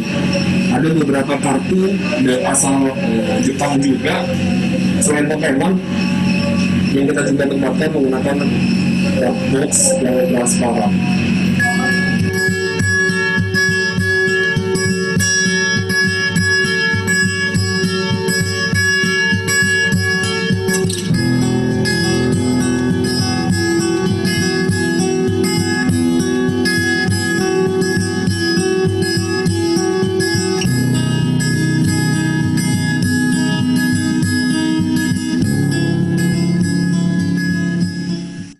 Jadi demikian teman-teman penerapan 5R di kediaman Mas Theo. Nah, saya pengen nanya nih sama Mas Theo nih, setelah kita coba melakukan peringkasan di kediaman Mas Theo, kemudian merapikan, bersih, kira-kira setelah ini apa sih dan saat ini apa sih yang dirasakan oleh Mas Theo nih sepanjang kita coba implementasi ini?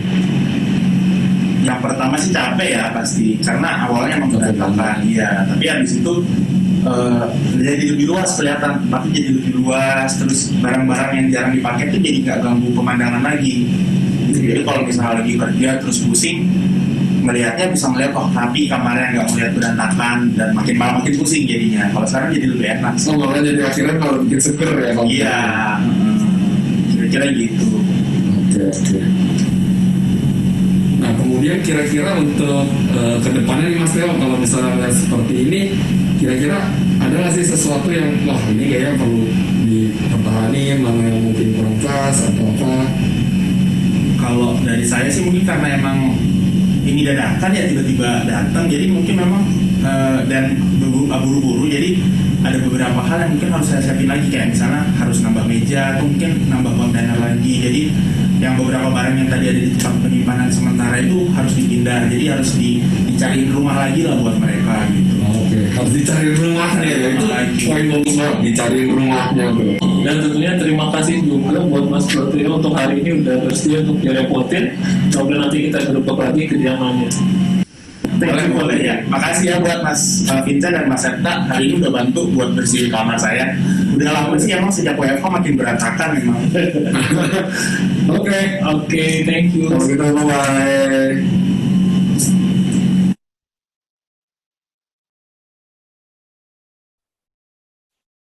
Oke, rekan-rekan tadi udah melihat gimana Mas Bro Fauzan juga udah lihat bagaimana ya perjalanannya ya. bagaimana perjalanan kita sampai akhirnya memang selesailah kita implementasi 5R. Jam 5 sore tuh. Jam 5 sore itu pokoknya udah hampir maghrib. Udah Hampir maghrib. Oke. Dan kita bayangin lagi, ngelihat kondisi kamarnya ukurannya seperti itu, kebayang ya implementasi 5R dilakukan oleh 5 orang dari pagi hingga hampir maghrib.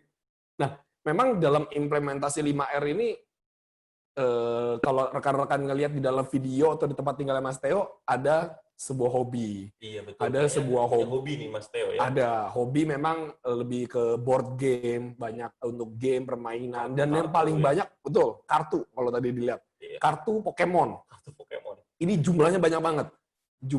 Tapi ya memang dalam penerapan 5R ini memang mengharuskan hobi tersebut dipindahkan posisinya. Kalau yang tadi ya dekat TV, kemudian akhirnya menjadi di dalam lemari. Ya memang tujuannya adalah untuk bisa meningkatkan produktivitas di tempat kediaman Mas Theo. Selama WFH ya. Selama khususnya di WFH ini khususnya. Gitu. Tapi Dan tentunya kita thanks banget sama Mas Theo Iya. untuk terkait dengan pemindahan hobinya itu. ngomong-ngomong masalah hobi nih ya, tentunya kan hobi itu kan banyak macamnya. Iya. Sama kayak Mas Theo, mostly dia mengumpulkan barang-barang ya. Hobi itu biasanya ada koleksi macam-macam, bisa berupa kartu kayak Mas Theo, kemudian ada action figure mungkin. Nah, tapi sebenarnya dampak terhadap 5S sendiri itu gimana sih, Mas Vincent atau Mas Septa? Ya, hobi dampaknya terhadap 5S ya. Iya. Ya, oke. Jadi kalau misalnya kita definisin hobi, kalau kita ngebayang hobi ini kan adalah suatu aktivitas atau pekerjaan yang memang bukan pekerjaan ya, aktivitas ya, yang memang kita benar-benar sukain. Yang bahkan kita rela untuk melakukan aktivitas tersebut dengan mengorbankan banyak hal Iya, gitu ya. ada effort ya, ada Iya, effort lebih biasanya. Perlu effort lebih gitu Betul, kan. betul. Apalagi ketika kita bicara mengenai hobi, memang kalau dalam penerapan 5S, please, hobi bukanlah suatu gangguan.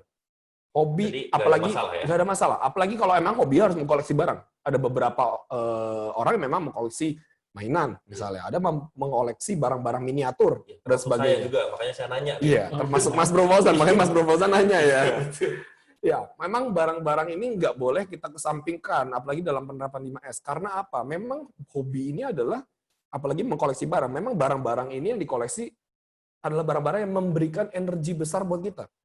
kita rela untuk mendapatkan barang itu, mengeluarkan biaya untuk dapetin barang itu. Iya, tapi setelahnya kan ada motivasi di situ. Yes, Gitu ya. betul. Ada motivasi besar untuk bisa mendapatkan barang itu. Iya, betul. Nah, tentunya dengan adanya penerapan 5S, bukan berarti barang-barang tersebut Kak, nggak perlu dipakai lagi, kan nggak butuh nih untuk produktif secara pekerjaan. Tapi barang-barang tersebut memberikan energi. Nah, tapi yang paling penting adalah bagaimana penerapan 5R ini ketika pada hobi kita. Pada hobi kita, misalnya contoh tadi Mas Theo, kartu-kartu. Bayangin kan, dengan kita menerapkan 5R, hobi-hobi kita atau barang-barang kita ini bisa benar-benar terjaga. Oke. Barang yang kita perjuangkan, yang kita berusaha susah payah dapetinnya ini, ya, betul. terjaga kebersihannya, Kebersihannya, tata kondisinya letaknya, juga. kondisinya juga. Lebih gitu. awet jadinya. Ya. Yes, akhirnya jadi nggak cepat rusak. Nggak cepat rusak, Dan betul. akhirnya barangnya memang lebih terjaga. Karena memang kasusnya seperti yang di tempat kediaman Mas Theo, bagaimana kartu-kartu Pokemon ini, kartu-kartu asal Jepang ini, banyak banget barangnya, dan awalnya tersebar di berbagai area di dalam kamarnya. Jadi lagi beresin apa, nemu ternyata kartu. Yes, nemu kartu kalau gitu ya. misalnya saya bilang total kartunya ada lebih dari 1.000. Dan kartunya tersebar di mana-mana. Sehingga akhirnya kita jadi nggak tahu kartu ini yang udah pernah saya beli ada di mana Ada posisinya. di mana? Iya, betul. Akhirnya bisa jadi malah kita harus keluar uang lagi untuk beli lagi. Beli lagi karena nggak tahu kemana kan. Iya, Taunya beli hilang lagi, aja. ya kan? Tapi atau kalau enggak, ya kita akhirnya jadi ya udah, akhirnya hobi tersebut akhirnya jadi sia-sia gitu Iya, kan. Nah, kita betul. pengennya hobi ini kan benar-benar bisa memberikan energi positif besar buat diri kita. Dan sekali lagi akhirnya kita tetap say thanks sama Mas Theo karena akhirnya mau memindahkan Iya.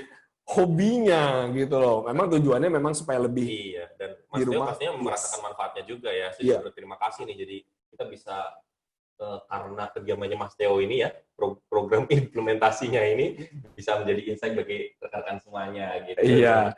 Nah, makanya kalau kita mau ngomong say thanks sama Mas Theo, mungkin saya mau share ke rekan-rekan semua di rumah. Sosok Mas Theo ini seperti Ini apa? adalah sosok Mas Theo yang luar biasa banget. Kita benar-benar big thanks ya buat mereka ya, Yes. Mas Septa. Yes. Kita big thanks banget gitu. Tapi bagaimana nih?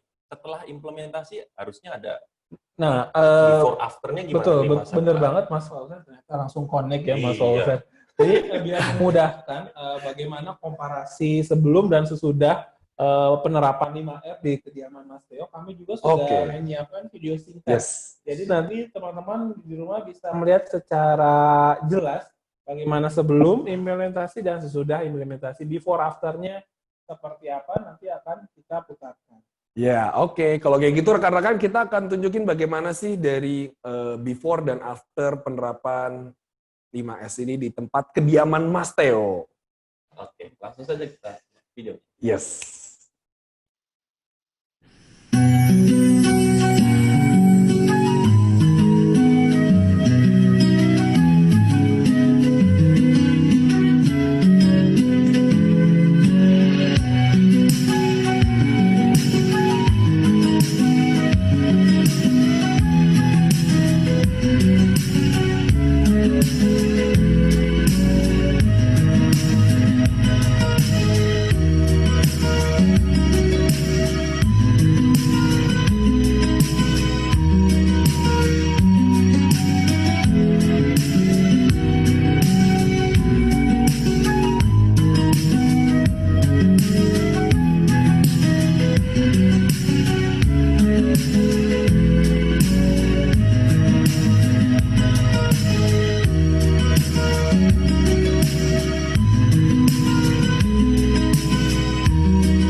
Bagaimana pemirsa, mudah bukan untuk membuatnya?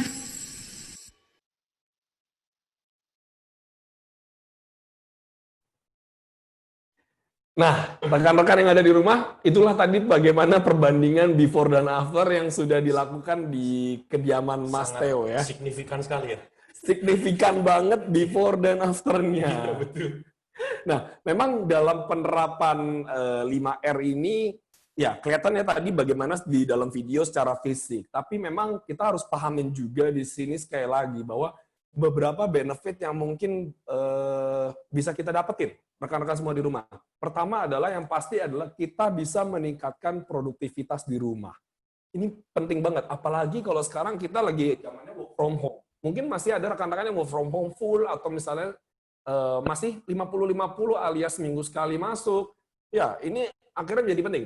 Mungkin secara nggak sadar kadang-kadang kita ngerasa kok kita nggak betah di rumah, bekerja Iya, capek, akhirnya jadi stres. Ya, penerapan 5R ini penting karena akhirnya bisa meningkatkan produktivitas. Kemudian rumah kita menjadi terlihat bersih, rapi, dan juga nyaman. Ya, ini pasti ya. Betul. Kemudian ada memberikan kebahagiaan di rumah. Aduh, kalau udah bicara kebahagiaan, ini selalu yang diinginkan pasti sama kita semua. Pastinya itu kondisi ideal yang diinginkan oleh Betul. setiap orang gitu ya. Pasti Rumah pengen banget. menjadi nyaman gitu ya. Ya. Gitu. Yang keempat adalah menghilangkan kita membuang-buang waktu, tenaga, mencari barang. Contoh tadi, gunting kuku, Iya. ya kan? Lebih dari 20 detik. Iya, kita akhirnya bisa menghemat tenaga dan waktu. Dan akhirnya menjadi rumah menjadi lebih aman. Nah, tentunya penerapan 5S ini tidak hanya untuk di rumah aja, rekan-rekan. Jika ada rekan-rekan atau teman-teman yang ada di rumah, mungkin saat ini udah mulai buat WFO alias Work from office. Ya, sudah mulai berangkat ya. Yes, ini pun penerapan 5R bisa banget diimplementasikan di office atau di tempat kerjanya. Dan tentunya ada tips and trick juga khususnya bagaimana penerapan 5S ini di tempat kerja. Karena akan berbeda lagi ketika kita bicara di tempat Betul. kerja maupun di rumah gitu. Nah, tujuannya balik lagi sama seperti di rumah, yaitu Meningkatkan produktivitas kerja. produktivitas kerja.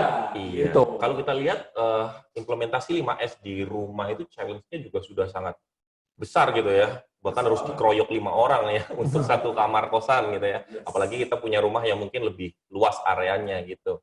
Nah, di office kita sendiri ya, di area kerja kita sendiri tentunya challenge-nya akan sangat-sangat lebih besar kan. Lebih besar Karena lagi. kan melibatkan lebih banyak orang lagi gitu. Dan pastinya secara konsep sama ya Mas Vincent, cuma challenge dan mungkin waktu pengerjaannya akan lebih lama lagi. Metode dan tips triknya juga pasti berbeda gitu. Betul. Buat teman-teman yang kesulitan, ya kan, kami siap membantu. Iya. Bukan begitu Mas Iya, Vincent dan Mas iya. Septa? Ini pasti tentunya kita akan bisa bantu juga seperti itu. Nah, tapi benar yang disampaikan Mas Fauzan, memang 5S ini juga banyak diimplementasi di berbagai perusahaan juga, karena memang kita sudah membantu berbagai perusahaan juga dalam implementasi 5S.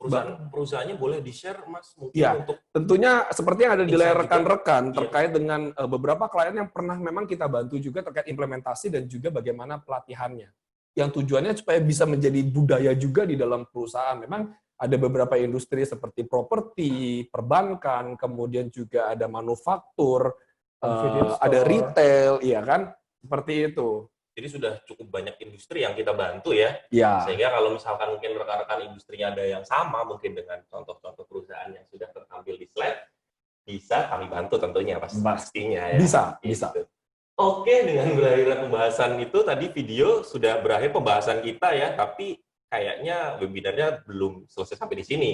Ya kan? Karena masih ada tanya jawab. Tapi sebelum itu, saya akan memberikan informasi penting seperti yang tadi di awal saya sampaikan. Sedikit sebelum masuk ke tanya jawab, saya akan menginformasikan jadwal online training PQM. Oke, next public training yaitu adalah Lean Six Sigma, Yellow Belt, dan Negotiation Skill ya. Untuk Yellow Belt-nya sendiri, Lean Six Sigma-nya ada di tanggal 15 dan 16 Juli, kemudian di Negotiation Skill ada di 21 dan 22 Juli ya. For professional procurement khususnya di area pandemi. Kemudian selanjutnya ada public training effective cost reduction dan supervisory management. Itu ada di tanggal 23 sampai 24 Juli dan 28 sampai 30 Juli. Selanjutnya ada public training lagi speed up innovation using design thinking di tanggal 29 dan 30 Juli. Ada lagi nih, belum selesai sampai di sini, ada jadwal free webinar PQM Consultant. Ya, ada Enhancing Role of Human Resource in Transformation and Managing Improvement. Itu di tanggal 1 Juli ya, jadi sebentar lagi nih ya. Iya. Kemudian ada Managing Improvement using Relate 5Y di 14 Juli 2020. 2020.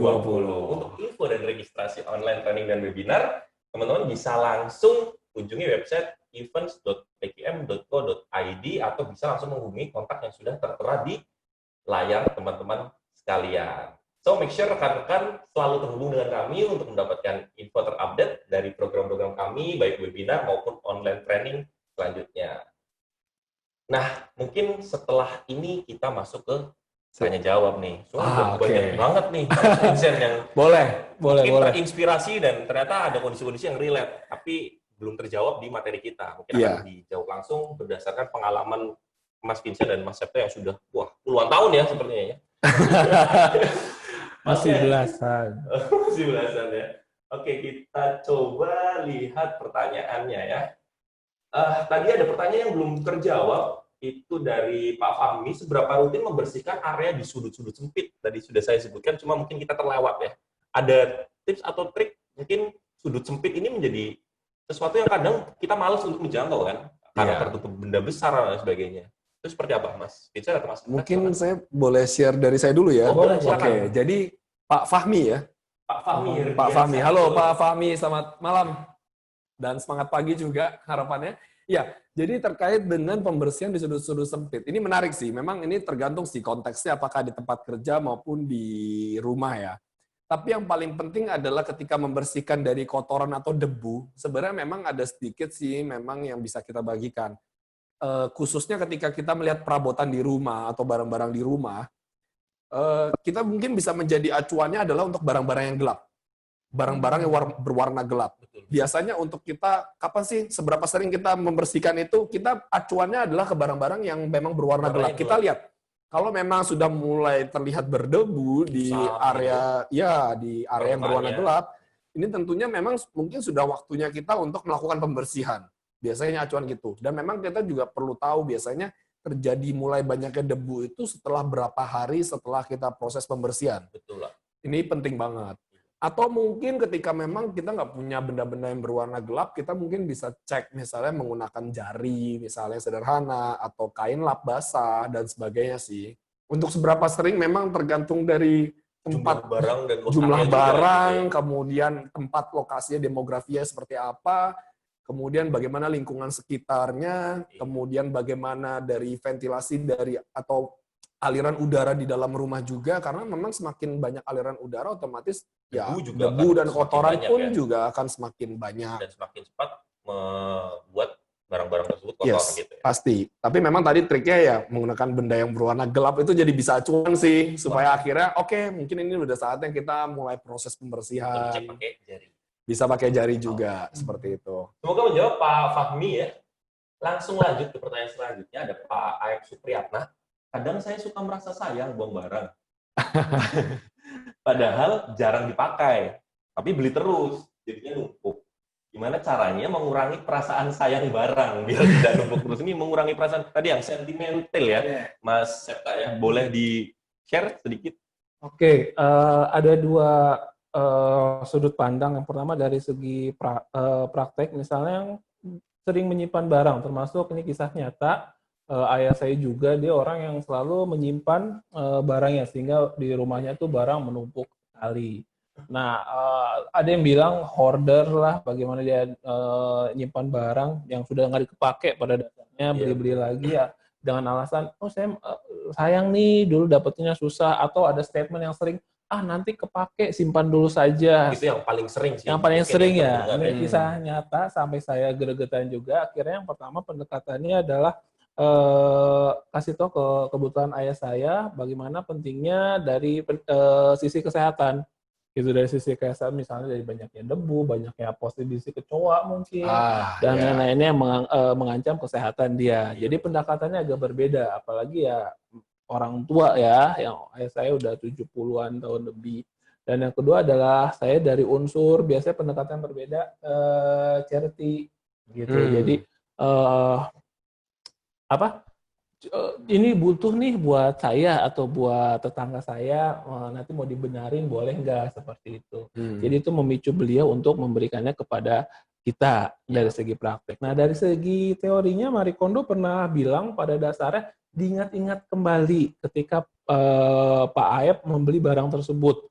Misalnya membeli dengan siapa, membeli dalam rangka apa, membeli untuk apa, membeli harganya berapa, dan tujuannya. Coba diingat kembali setiap item yang pada saat itu dibeli. Pada saat mengingat kembali itu chemistry ataupun ya sudah ini bisa saya singkirkan, ya coba disingkirkan. Coba di flashback kembali. Salah satu tips yang Marie Kondo sempat utarakan begitu. Cuman kalau yang dari segi praktek saya sempat jalankan ya dua hal tersebut. Pendekatannya berbeda. Iya. Pak Aep bisa combine ketiga-tiganya, coba dulu, nanti kita bisa diskusi lagi lewat grup, Iya. bagaimana implementasinya di tempat Pak Aep. Mungkin kalau dari saya itu Pak Iya, Fauzan. jadi secara lebih luas 5S juga kan bisa mengubah mindset kita terhadap pembelian barang ya. Kalau memang tidak diperlukan sekali ya lebih baik tidak membeli gitu ya. Yes. Oke, lanjut ke pertanyaan Betul. selanjutnya ya. Ada dari Pak Erwin, 5R dilaksanakan di rumah mertua. Di rumah mertua Indah ya.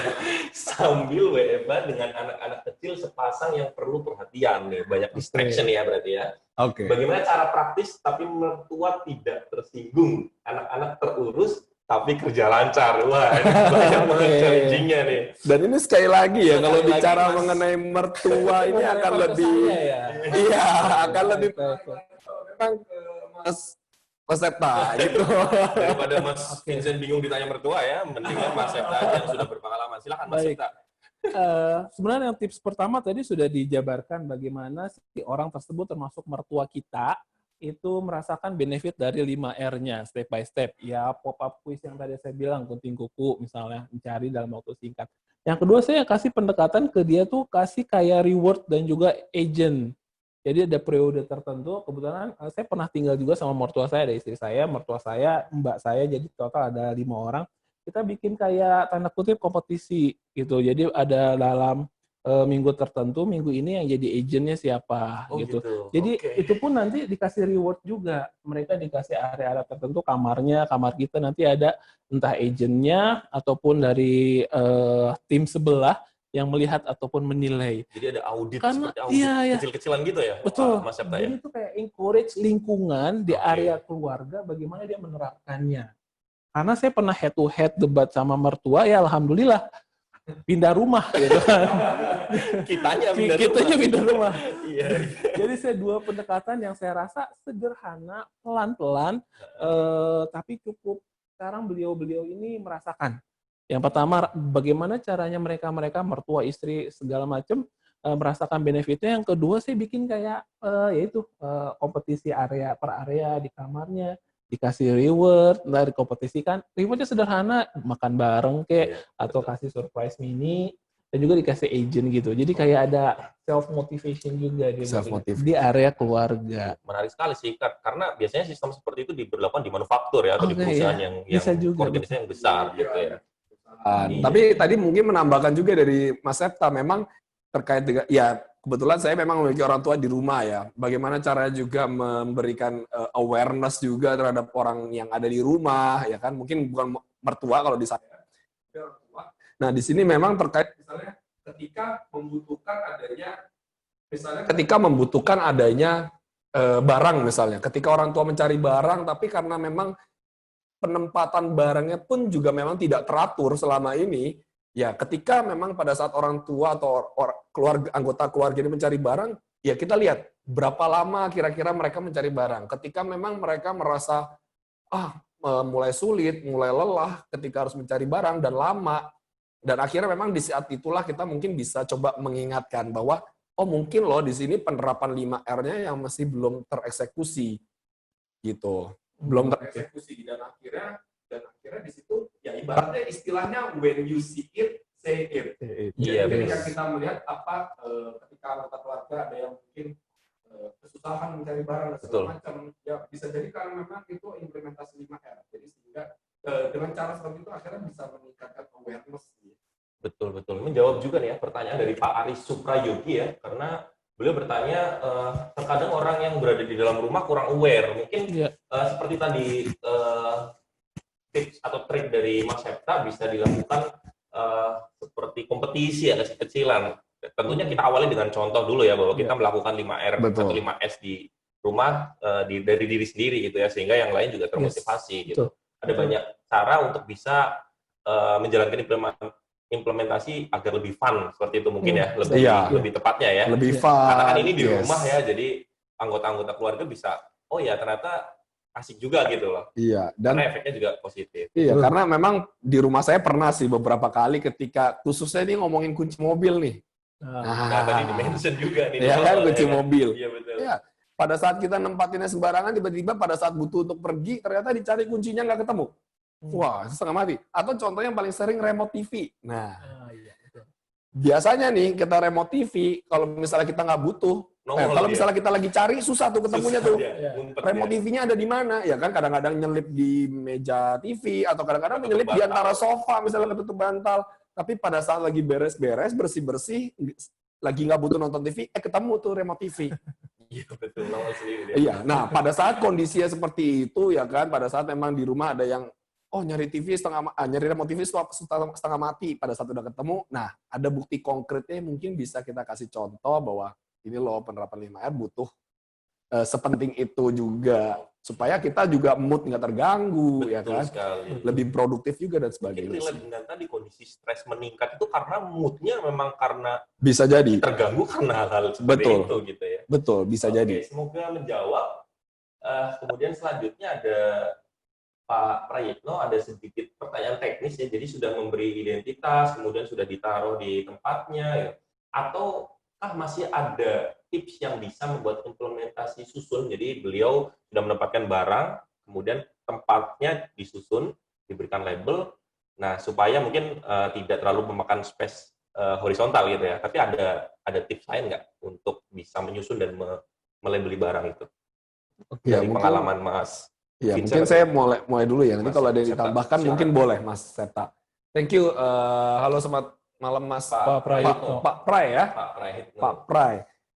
Oke, jadi memang terkait dengan menyusun barang. Memang sebenarnya tipsnya adalah ketika selain label atau identitas, yang paling penting lagi adalah ketika menyusun barang secara vertikal, pastikan bahwa barang-barang yang disusun tersebut memang sudah standar atau bisa diakses oleh setiap orang yang bertanggung jawab di area tersebut. Itu satu hal sih, menurut saya itu penting, karena tentunya kalau kita menempatkan barang tersusun, kalau misalnya ternyata nggak bisa dijangkau misalnya ya ada yang mungkin yang tidak sampai dan segala macam, ini penting untuk dipertimbangkan.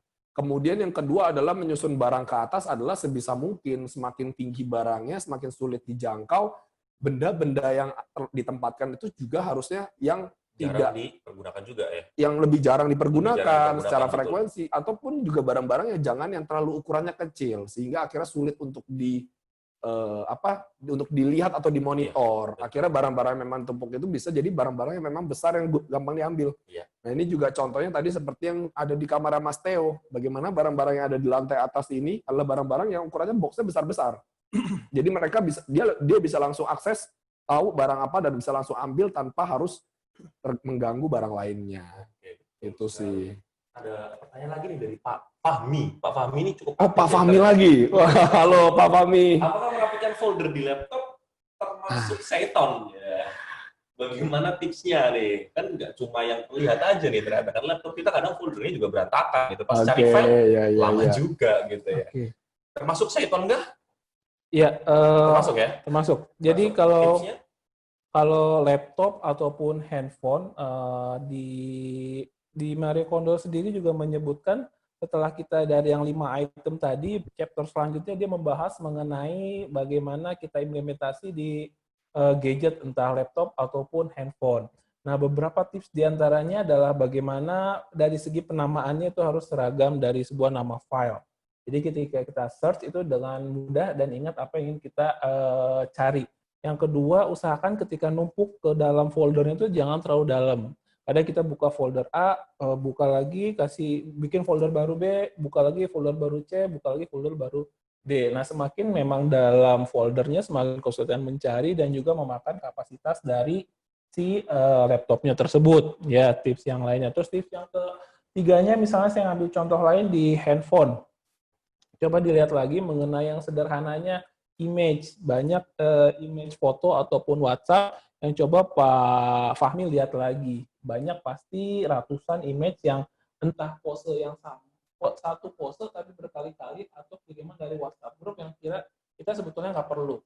Coba kita ringkas dulu gitu kan. Karena pada dasarnya file-file tersebut kita nggak sadar akan memakan kapasitas memori kita. Memori kita. Jadi memang untuk mereduce memori, biar kita nggak beli memory card baru atau handphone baru, coba dilihat lagi di handphonenya. Apakah memang terlalu banyak menerima WhatsApp code atau foto tersebut, jadi dia memakan memori. Kita ringkas tuh yang nggak perlu kita coba singkirkan. Gitu. Itu banyak beberapa tips lainnya bagaimana implementasi di laptop ataupun di handphone. Antara lain seperti itu si Pak Fahmi.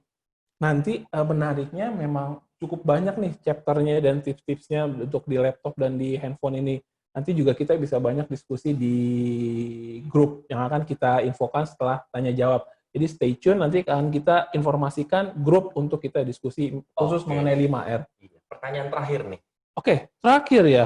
Nggak kerasa. Masih banyak sekali, cuma karena keterbatasan waktu ya. Jadi nanti akan dijawab di grup yang nanti akan kita informasikan ya. Baik. Pertanyaan terakhir datang dari siapa tadi ya? Agak sedikit terlewat, tapi pertanyaannya adalah kapan implementasi 5R atau 5S ini berhenti? Oke, menarik tuh. Untuk menutup webinar malam hari ini, Q&A-nya, kapan implementasi 5R atau 5S ini berhenti? Mau dari siapa? Mas Vincent dulu. Oke, mungkin dari saya. Ya, barusan dari Mas Septa ya, gantian ya. Saya jawab enggak ya? Boleh dibantu. Mas Vincent. Ya, mungkin di sini saya sharing aja sih, semoga bermanfaat juga tadi. Mungkin tadi terlewat ya dengan siapa ya. Pertanyaan ya. Cuma saya takut Ya, mungkin mohon maaf, tapi tadi terkait dengan kapan 5S ini ingin selesai diterapkan. Ya, sebenarnya kalau kita ngelihat dari definisi atau dari masing-masing tahapan di dalam 5S itu dimulai dari ringkas, kemudian kita rapi, resik, dan seterusnya. Memang kapan ini selesai dilakukan, sebenarnya tidak ada batasan waktu sih. Tidak ada batasan waktu. Nggak ada batasan waktunya. Kenapa? Karena di setiap saat, di setiap hari, dan di setiap waktu, kita pasti ada namanya perubahan, namanya keinginan. Ada yang namanya perubahan, ya keinginan dan kebutuhan ya. Akhirnya kita, misalnya ini kalau ngomong konteksnya rumah, kita ingin membeli barang baru. Betul. Memang barang ini yang sebelumnya nggak ada di rumah kita, akhirnya kita beli. Atau ternyata kita punya perubahan misalnya hobi atau perubahan minat terkait dengan warna barang, akhirnya kita membeli barang-barang baru yang memang yang sebelumnya nggak ada, kita nggak pernah rencanakan juga untuk kita beli. Nah tentunya karena memang kita sudah punya barang yang bertambah banyak, jenis barangnya pun juga beragam, tentunya juga akan memungkinkan sekali kalau tempat penyimpanannya pun juga akan berubah. Betul. Posisinya juga akan berubah, ya kan? Betul. Penambahan barang atau misalnya perubahan lingkungan di sekitar rumah juga akan menentukan seberapa cepat debu hadir di dalam tempat tinggal atau di tempat kerja misalnya. Betul. Ini tentunya kita nggak ada selesainya sih untuk penerapan 5S, tapi yang perlu kita pastikan adalah ya tadi tahapan ringkas, rapi dan resik ini apakah selalu berjalan atau enggak. Mungkin kalau misalnya terlihat bahwa seminggu sekali terlalu sering, ya mungkin kita bisa gunakan 2 minggu atau 1 bulan sekali misalnya. Contohnya seperti itu sih. Oke, jadi pada dasarnya tidak berhenti ya, karena kondisi dan kebutuhan kita juga pasti akan selalu berubah, betul. Karena juga kan 5R itu tools untuk improvement ya. Iya, dan betul. saya belum memang menemukan batas selesai dari sebuah improvement itu sampai kapan. Iya, betul sekali. Dan akhir dari Q&A kita diakhiri oleh pertanyaan itu ya. Untuk wadah diskusi mengenai 5R ataupun topik improvement lainnya atau pertanyaan-pertanyaan yang belum terjawab, kita akan siapkan grup Telegram. Pastikan untuk bisa join agar bisa sharing bersama. Sudah tertampil di slide untuk link grupnya ya, ada bit.ly/warrior 5S. Oke. Nah, ada informasi menarik juga nih, Mas Septa dan Mas Vincent ya. Iya. Kami akan berikan sertifikat partisipasi Iya. untuk peserta webinar malam hari ini. Akan kami kirimkan melalui email yang sudah di-input oleh rekan-rekan semua pada saat registrasi. Namun agar kami dapat melakukan perbaikan dari apresiasi dan masukan rekan-rekan, mohon berkenan dahulu untuk dapat mengisi evaluasi yang terpampang pada layar rekan-rekan semua. Nanti ada polling yang akan kami munculkan, dan harapannya rekan-rekan bisa mengisi. Semoga kami dapat meningkatkan kualitas pelaksanaan webinar kami pada masa yang akan datang. Dan mohon bantuan rekan-rekan dapat mengisi evaluasi pada polling yang muncul pada layar. Ada sekitar 10 pertanyaan dan kami akan memberikan waktu bagi rekan-rekan untuk mengisi. Bagi yang sudah mengisi evaluasi akan kami berikan sertifikat dan link untuk download materinya. Tadi sudah ada yang nanya apakah materinya bisa di-download. Bisa, tinggal isi evaluasinya, kemudian kami akan berikan sertifikat dan link download materinya. Boleh sudah tertampil di layar rekan-rekan semua untuk pollingnya, silakan diisi. Tadi menarik ya, ternyata memang ada beberapa rekan-rekan yang di rumah, tadi ada Pak Prai, ada Pak Fahmi, rekan-rekan yang lain ini akhirnya banyak pertanyaan ya. Ini menarik sih, pertanyaan juga menginspirasi kita juga gitu. Iya betul-betul, ternyata kondisi rumah dari rekan-rekan juga beragam ya memang ya, tidak cuma area kerja saja, rumah juga kondisinya sangat beragam. Baik, kita masih memberikan waktu buat rekan-rekan untuk bisa mengisi polling untuk bisa memberikan masukan kepada kita ya, agar kita bisa lebih baik ke depannya ya tentunya. Yes. Habis ini ada link untuk download materi, Ya, betul ya? betul sekali. Dan di dalam link untuk download materi juga akan ada materi yang berisikan alamat Telegram group. Ya, Oh iya, jadi langsung. bagi yang belum ada tadi nge-capture atau foto, Ya. nanti di materinya ada mengenai Telegram. Ada linknya group juga ya, Ada linknya. Jadi bisa join di situ, Oke. kita diskusi khusus mengenai 5R atau di luar topik 5R juga diskusi apapun boleh. Boleh Dengan sekali ya, kami. boleh sekali. Boleh banget. Apalagi terkait dengan improvement ya. Improvement. Kita sangat-sangat akan support sekali. Betul, kecuali yang mengenai mertua itu kayaknya sudah tidak harus dibahas lagi ya. Oh, berarti nggak boleh bahas Lagi. mertua di grup Telegram. Ya, cukup gitu. di sini. Mertua saya kebetulan nonton malam ini. Oh, Iya, iya. maksudnya kan siapa tahu bisa memberikan insight bagi Oke, mertua-mertua oke. yang lain gitu. Oh, baik. Oke, menarik sekali ya mertuanya yang menonton ya. Iya, Halo, iya, Bapak iya. mertuanya Mas Ed. Oke, bagi yang sudah mengisi evaluasi untuk materi webinar kali ini dapat mengakses website kami di www.pqm.co.id dan klik link downloadnya sebagaimana yang tertera pada slide. Silakan di capture kalau memang diperlukan agar tidak lupa. Baik, kalau sudah sambil menunggu teman-teman mengisi polling ya. Sekali lagi terima kasih telah bergabung dalam webinar PQM Consultant hari ini. Masih banyak sekali webinar dan public training, online training ya yang akan kita jalankan. Kami berharap teman-teman bisa juga join ya ke event-event kita selanjutnya. Semoga webinar ini dapat memberikan manfaat bagi kita semua. Akhir kata, saya Fauzan Triadi, Septa Tiar, dan Vincent undur diri dan sampai ketemu di kesempatan berikutnya. Stay healthy, stay happy, dan Salam improvement. Terima kasih. Terima kasih.